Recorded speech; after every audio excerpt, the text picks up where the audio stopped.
Assalamualaikum warahmatullahi wabarakatuh. Sobat Forum, ketemu lagi bersama saya Darwinsa seperti biasa di Forum Opini. Saat ini ada yang berbeda dengan saya. Kalau biasa saya ada di studio, hari ini saya ada di lapangan, tepatnya di Labuan Bajo, di mana seminggu terakhir Labuan Bajo ini ramai karena sebuah kegiatan tingkat ASEAN, yakni KTT ASEAN Summit 2023. Namun dalam edisi Forum Opini, hari ini saya bukan bermaksud untuk membahas terkait KTT ASEAN Summit 2023. Forum Opini minggu ini akan membahas seputar pendaftaran caleg DPRD Kota, DPRD Provinsi, dan DPR RI. Seminggu terakhir, pemberitaan ramai diwarnai oleh pendaftaran caleg dari tiap-tiap partai politik. Pendaftaran caleg dibuka hingga 14 Mei 2023. Untuk 1 hingga 13 Mei 2023, pendaftaran dibuka dari pukul 8 waktu Indonesia Barat hingga 16 waktu Indonesia Barat. Untuk tanggal 14 Mei 2023, pendaftaran dibuka dari pukul 8 hingga 24.00 waktu Indonesia Barat. Ketua KPU RI Hasyim Asyari mengatakan KPU RI telah mengirimkan surat kepada pimpinan pusat partai politik peserta pemilu untuk mendaftarkan calon anggotanya.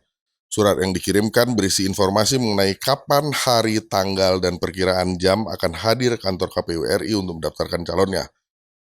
Daftar nama calon anggota DPR RI, provinsi maupun kabupaten kota harus mendapatkan persetujuan dari pengurus pusat partai politik peserta pemilu.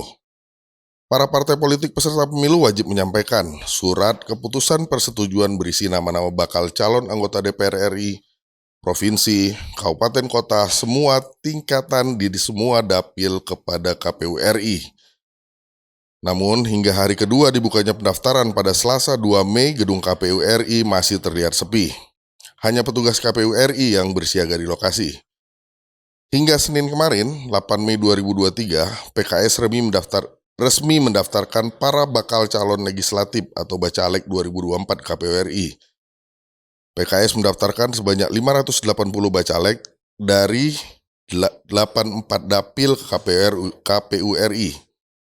Berkas dokumen PKS lengkap dan telah diterima secara resmi oleh KPU. Di antara yang didaftarkan menjadi bacalek yakni komedian Narji untuk wilayah Jawa Tengah dan Dr. Gamal Al bin Said di Jawa Timur.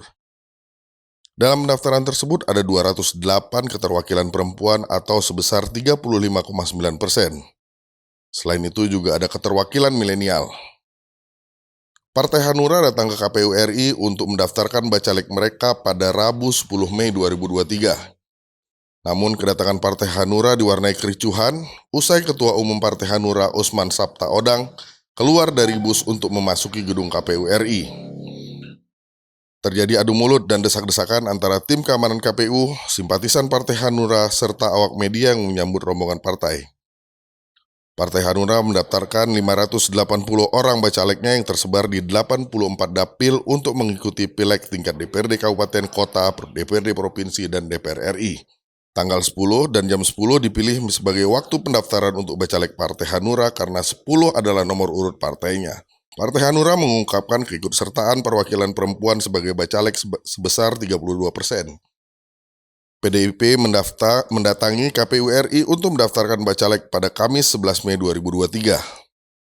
PDIP datang diwarnai dengan pawai budaya dari kantor DPP PDIP Jakarta Pusat menuju kantor KPU di Menteng, Jakarta Pusat yang berjarak kurang lebih 1,6 km. PDIP mendaftarkan 580 bacalek dengan sebagian besar yang dicalonkan berasal dari legislatif incumbent sebanyak 128,8